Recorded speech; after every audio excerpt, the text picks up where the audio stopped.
오늘 우리 계시는 하나님의 말씀 베드로전서 4장 7절부터 11절까지 말씀입니다. 제가 가진 성경 신약성경 381페이지 베드로전서 4장 7절부터 11절까지 말씀입니다.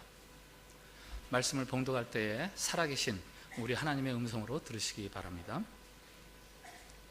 만물의 마지막이 가까이 왔으니 그러므로 너희는 정신을 차리고 근신하여 기도하라.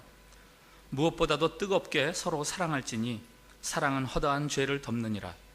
서로 대접하기를 원망 없이 하고 각각 은사를 받은 대로 하나님의 여러 가지 은혜를 맡은 선한 청지기 같이 서로 봉사하라. 만일 누가 말하려면 하나님의 말씀을 하는 것 같이 하고 누가 봉사하려면 하나님이 공급하시는 힘으로 하는 것 같이 하라. 이는 범사의 예수 그리스도로 말미암아 하나님의 영광을 받으시게 하려 함이니 그에게 영광과 권능이 세세에 무궁하도록 있느니라. 아멘. 샬롬. 샬롬. 네, 우리 한 번 더 주변 사람들 밝은 얼굴로 축복합시다. 하나님께서 우리를 사랑하십니다.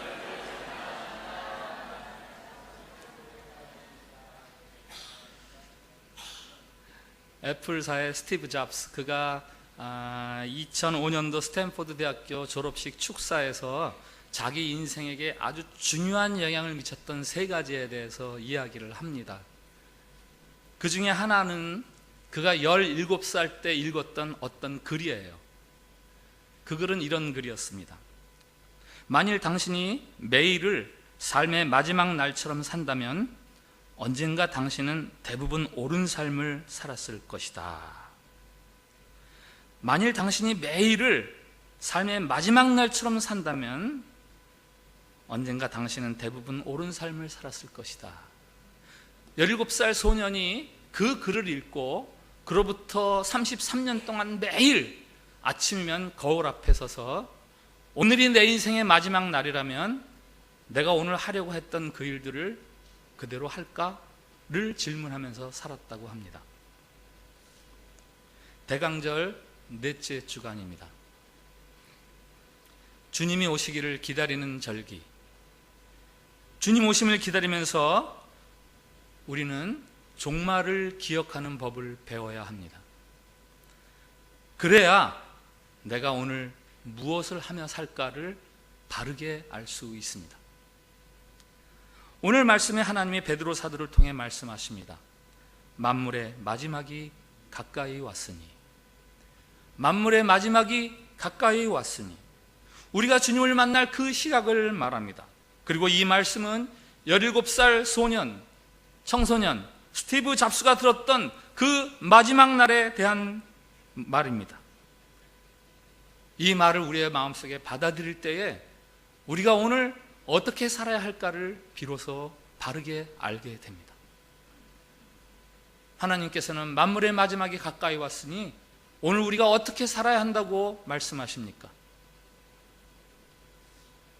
오늘 7절 말씀, 만물의 마지막이 가까이 왔으니 그러므로 너희는 정신을 차리고 근신하여 기도하라. 정신을 차리고 근신하여 기도하라. 만물의 마지막이 가까이 왔는데 왜 기도하라고 하십니까? 이젠 다 끝장났으니까, 아무것도 더 이상 필요 없으니까 그냥 하늘만 쳐다보라는 이야기입니까? 데살로니가 교회에 그런 교인들이 있었어요. 주님의 다시 오심이 임박했다고 생각해서 생업도 다 포기하고, 그런 말이 아니죠. 그럼 왜 마지막이 가까이 왔을 때 기도하라고 하십니까? 그것은요, 마지막 때는 혼돈의 때이기 때문이에요. 무엇이 옳고 무엇이 그른 것인지, 무엇이 중요하고 무엇이 사소한 것인지 분별하기 어려운 때가 바로 마지막 때이기 때문입니다. 정신을 차리고 근신하여 기도하라. 여기 정신을 차리고, 이 말은 맑은 마음으로, 이런 뜻이에요. clear minded.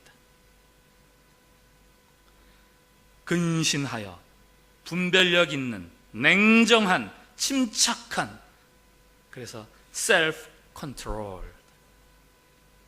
무엇이 중요하고 무엇이 중요하지 않은지 분별하는 그 지혜는요, 기도하는 자들만이 얻을 수 있는 거예요. 기도할 때 비로소 하나님은 우리의 기도 소리를 들으시며 우리에게 무엇이 중요한지 깨닫게 해주시기 때문에 만물의 마지막이 가까울 때일수록 우리는 기도하면서 살아야 합니다. 죽음, 곧 마지막 순간을 염두에 두면 삶의 우선순위가 재배열됩니다. 죽음을 모르고 살아가는 사람과 죽음을 염두에 두고 살아가는 사람의 우선순위는 그 순서가 다릅니다. 한국의 어떤 유명한 남자분, 성공과 출세를 위해서 온 힘을 쏟았죠. 아내와 자식들을 돌볼 시간도 없이 성공하고 출세하는 것이 내 아내와 내 아들을 위해서 가장 잘하는 것이다 라고 생각했습니다. 그런데 아들의 머릿속에 뇌종양이 발견되고 시한부 생명이 선고되었습니다. 그분이 그런 말을 합니다. 모든 걸 다 팔아서라도 내 아이를 살릴 수만 있다면. 아이를 돌보지 못했던 자신의 삶에 대한 후회가 밀려오고 아이와 같이 놀아주지 못했던 시간들에 대한 아쉬움이 밀려옵니다. 마지막이라는 것, 이제 곧 끝난다 라는 것을 알게 될 때 우리의 삶의 우선순위는 재배열됩니다. 한 해가 마감되면서 여러 생각에 잠길 것입니다마는 2018년, 서기 2018년이 끝나는 것처럼 여러분의 인생이 마감되는 순간이 있고 여러분이 지금 함께하고 계신 것들, 여러분들이 지금 함께하고 있는 것들이 끝날 때가 있습니다. 그때 가서 후회하지 않도록 살아가야죠. 그러려면 기도해야 돼요. 하나님 앞에서 맑은 정신으로 근신하여 깨어 기도하면 오늘 내가 어떻게 살아야 할지 하나님이 지혜를 주시는 겁니다. 오늘 8절 9절에는 이런 말씀이 있습니다. 무엇보다도 뜨겁게 서로 사랑할지니 사랑은 허다한 죄를 덮느니라. 서로 대접하기를 원망 없이 하고. 주님 만난 날을 준비하기 위해서는 우리에게 사랑하라고 말씀하십니다. 뜨겁게 사랑하라고 말씀하십니다. 마태복음 24장은 종말장이라는 별명을 가지고 있습니다. 예수님께서 친히 이제 종말이 되면 어떤 징후들이 일어날 것인지 말씀하시기 때문에 종말장이다 이렇게 이야기하는데, 그 중에 하나, 마지막 때가 다가오는 징후 중에 하나, 많은 사람들의 사랑이 식어지리라. 많은 사람들의 사랑이 식어지리라. 디모데후서 3장에서요, 너는 이것을 알라, 말세에 고통하는 때가 이르러 하면서 그 고통하는 때의 특징을 이렇게 이야기하죠. 사람들이 자기를 사랑하며 돈을 사랑한다. 말세가 가까울수록 사랑이 열렬해져요. 근데 그 사랑이 잘못된 사랑이에요. 오직 자기만을 사랑하고 돈이 최고인 줄 알고 그렇게 살아가는 게 말세의 징후예요. 토인비가 역사의 연구라는 책에서 인류 역사의 종말에 대해서 이렇게 경고합니다. 모래알 같은 나의 집단이 등장하면 역사가 종말이 온다. 모래알 같은 나가 많은 집단이 생기면 역사는 끝난다. 나밖에 모르는 사람들이 많이 모여 사는 무리가 되면 그 무리는 역사가 지속될 수 없다라는 이야기죠. 다른 사람은 사랑할 줄 모르고 오직 자기만 생각하는 사람들을, 그들은 종말을 재촉하는 사람들이에요. 사랑하라. 사랑하되 뜨겁게 사랑하라. 여기 뜨겁게라는 헬라어가요, 액테네 이런 말인데 이게 잡아느리다 이런 뜻이더라고요. 잡아느리다. 사랑하되 잡아느려서 사랑해라. 무슨 말인가? 육상 선수나 무슨 경마 결승점이 다가오면 속도를 늦추기가 쉽습니다. 결승점 다가왔는데 그렇게 하지 말고 결승점을 길게 늘려놔라. 그래서 나 이제 할 바 다 했어 라고 하지 말고 아직도 멀었네 하면서 열심을 내서 사랑하라 이거예요. 내가 할 거 다 했어, 이 정도 사랑하면 됐지, 그런 마음으로 사랑하지 말고 아직도 끝이 없이 해줘야 돼 라는 마음으로 사랑하라는 거예요. 어떻게 뜨겁게 사랑하는가? 8절 하반절에 사랑은 허다한 죄를 덮느니라. 다른 사람의 허물과 죄를 덮어주세요. 사랑은 허물을 드러내고 부족함이 많은 사람일수록 그 사람을 덮어주고 가려주는 것, 그게 사랑입니다. 여기 저의 막내 아들 동찬이가 지금 같이 예배를 드리고 있는데요, 제가 아주 어렸을 때 네 이름이 뭐야? 그러면요, 주춘대 이렇게 대답했어요. 박동찬인데. 너는 박동찬이야. 이름이 뭐야? 주춘대. 이게 너무 어리니까 이게 혀가 잘 안 돌아가고 입술이 잘 풀리지를 않으니까 자기는 이제 박동찬 그러는 거죠. 그런데 주춘대. 그 말 듣고 저와 제 아내가 어떻게 했겠어요? 이런 못난 녀석, 너가 무슨 주춘대야? 너는 박동찬이야! 라고 윽박질렀나요? 아니요, 안 그랬어요. 여러분들의 자녀들이 그런다면 여러분들 윽박지르겠어요? 아니요, 그렇지 않죠. 주춘대야? 그래, 넌 주춘대야. 그러면서 더 사랑스러워서 한번 안아주는 거죠. 언젠가부터 자기 이름이 박동찬이라고 얘기하더라고요. 다른 사람의 허물을 내가 어떻게 대해주느냐, 그게 내가 그 사람을 사랑하느냐 사랑하지 않느냐를 결정지어주는 거예요. 사랑할 때는 다 좋게 보이고 다 예뻐 보여요. 다른 사람의 허물이나 부족함이 괜히 미워지고 반감이 생기고 야속해지면요, 그건 내 안에 그 사람에 대한 사랑이 없다는 거예요. 내 사랑이 식었다는 거예요.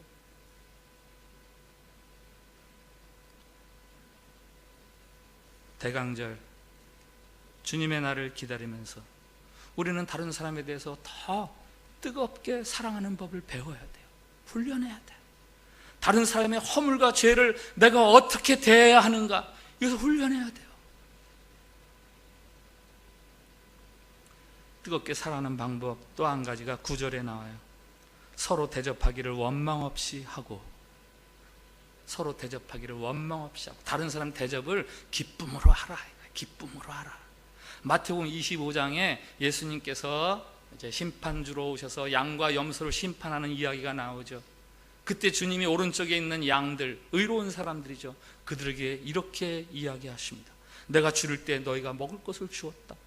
내가 헐벗었을 때 너희가 옷을 주었다. 내가 옥에 갇혔을 때 너희들이 나를 돌봐주었다. 내가 병들었을 때 너희들이 나를 섬겨주었다. 내가 나그네 되었을 때 너희들이 나를 영접해 주었다.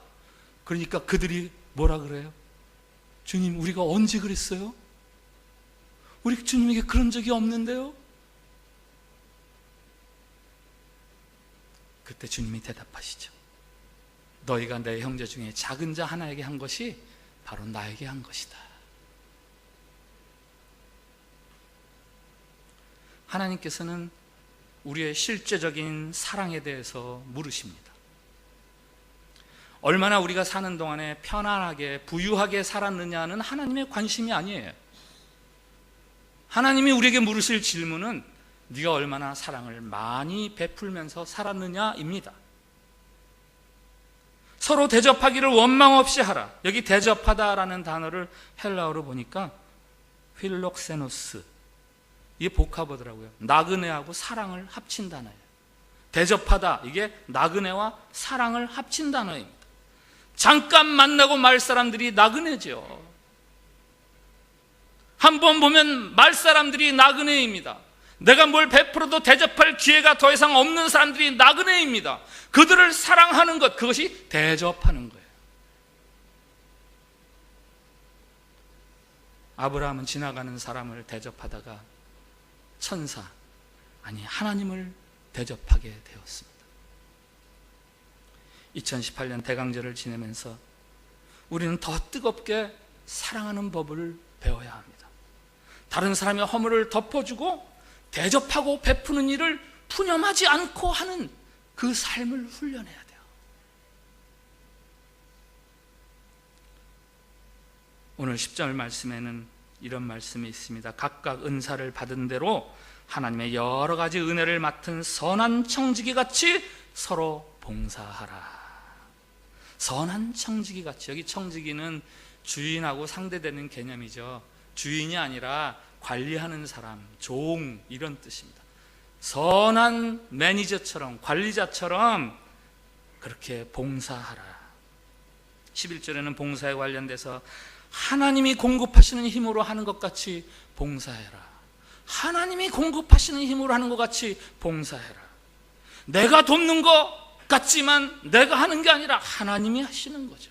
내가 봉사하지만 내가 하는 것이 아니라 하나님이 나로 하여금 하게 하시는 거죠. 하나님이 나를 통해서 그 일을 이루시는 것이니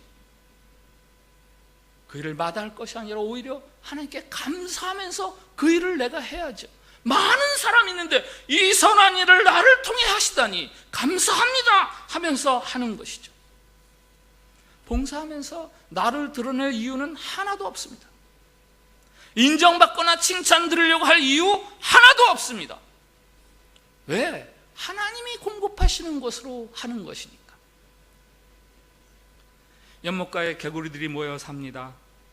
그 중에 하나가 하늘을 날아다니는 새를 보면서 너무 부러워하는 거예요. 나도 저 새처럼 하늘을 날아봤으면, 나도 저 새처럼 하늘을 날아봤으면. 어느 날 새가 다가와서 말합니다. 너도 날 수 있어. 에? 내가 어떻게 날아? 난 개구리인데. 내가 하라는 대로 할래? 하지. 여기 오동잎 한쪽 끝을 꽉 깨물고 절대 놓지 마라. 꽉 깨무니까 저쪽 끝을 그 새가 물고 샥 하늘로 올라갑니다. 하늘을 날게 되었어요. 밑에 있던 개구리들이 깜짝 놀라서 와, 굉장하다. 하늘을 나네 개구리가. 저거 도대체 누가 저렇게 한 거야? 오동잎을 꽉 깨물고 있던 그 개구리가 내가 한 거지. 그 다음에 어떻게 됐는지는 여러분이 상상하세요. 우리는 더 봉사해야 합니다. 더 봉사해야 돼요. 그러기 위해서 더 겸손하고 더 감사함으로 봉사해야 됩니다. 범사에 예수 그리스도의 이름을 앞세우고 봉사하십시오. 고린도전서 3장 23절에서 사도 바울을 통해서 하나님은 우리가 누구인지 말씀하세요. 너희는 그리스도의 것이라. 너희는 그리스도의 것이라. 이런 말씀도 하시죠. 너희는 너희 자신의 것이 아니라 값으로 산 것이 되었으니 그런즉 너희 몸으로 하나님께 영광을 돌리게 하라. 이제는 너희가 너희 것이 아니니 너희 몸으로 하나님께 영광을 돌리며 살아라. 여기 너희 몸은 무엇입니까? 누구라도 마지막 최종적인 순간까지 이것만은 내 거예요 하고 주장할 수 있는 게 우리들의 몸입니다. 마지막까지 네 거라고 주장하고 싶은 거, 그거 가지고 하나님께 영광을 돌려라.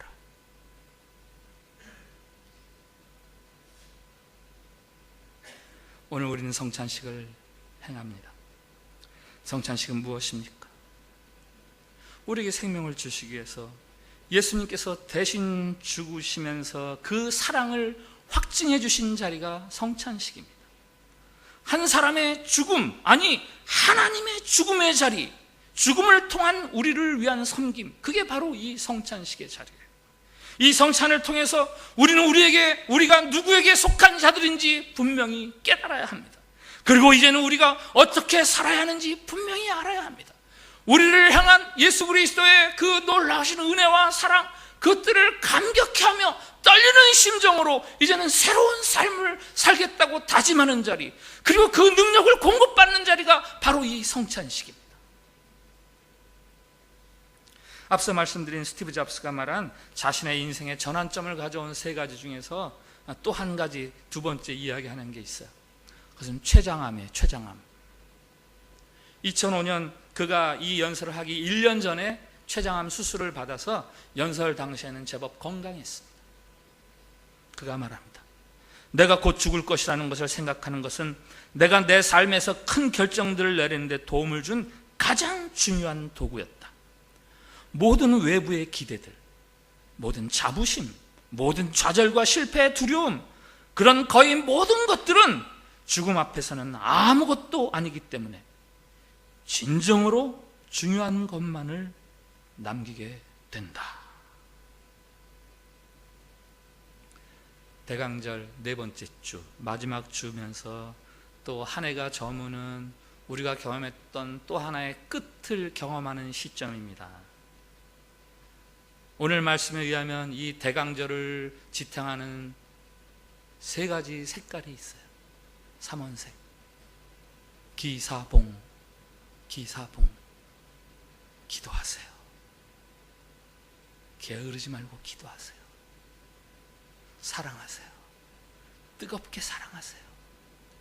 봉사하세요. 기쁨으로 봉사하세요.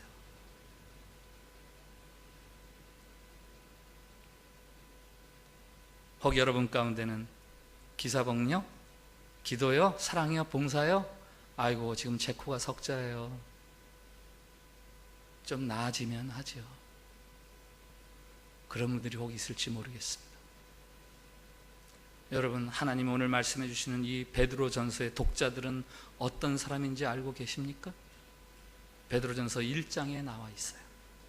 편안하게 정착되고 안정된 가운데에서 사는 사람들을 향한 말씀이 아닙니다. 이방지역에서 흩어져서 나그네처럼 살아가는 사람들, 적대와 멸시, 고난과 어려움을, 핍박을 당하는 사람들에게 주시는 말씀이 바로 오늘 이 말씀이에요. 아직 익숙하지 않은 외국 생활에 시달리고 불투명한 미래 속에서 답답해하고 매일 밤 잠자리에 누우면 한국에 있는 가족들이 눈에 삼삼 그리워지고 그렇게 외로움에 쩔어 있는 사람들, 바로 그런 사람들에게 주시는 말씀들이라고요. 여러분의 환경이나 처지에 함몰되지 마세요. 여러분의 형편에 파묻히지 마세요. 여러분이 정녕 주님 만날 시간을 준비하는 사람들이라면, 주님 만날 그 시간을 준비하면서 살아가기 위해서라면 기사봉, 힘써 기도하십시오. 뜨겁게 사랑하십시오. 감사함과 기꺼움으로 봉사하십시오.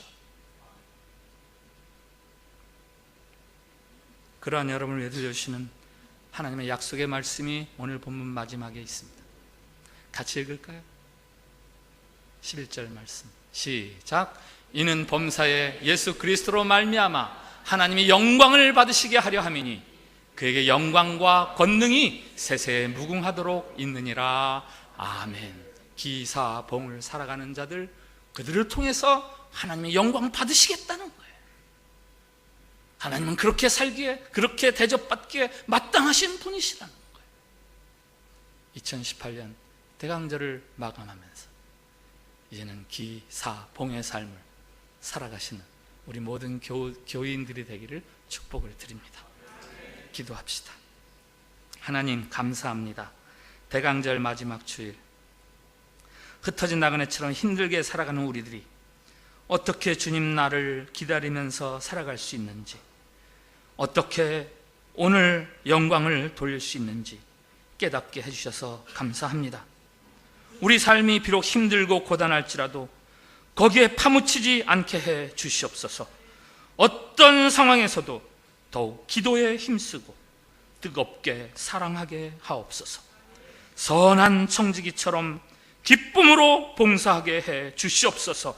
하나님 영광을 위해서 그렇게 하게 해 주시옵소서. 주님 오심을 기다리는 이 절기에 올바로 살아가는 법을 잘 배워 실천할 수 있도록 주여 우리를 도와주시옵소서. 예수님의 이름으로 기도합니다. 아멘.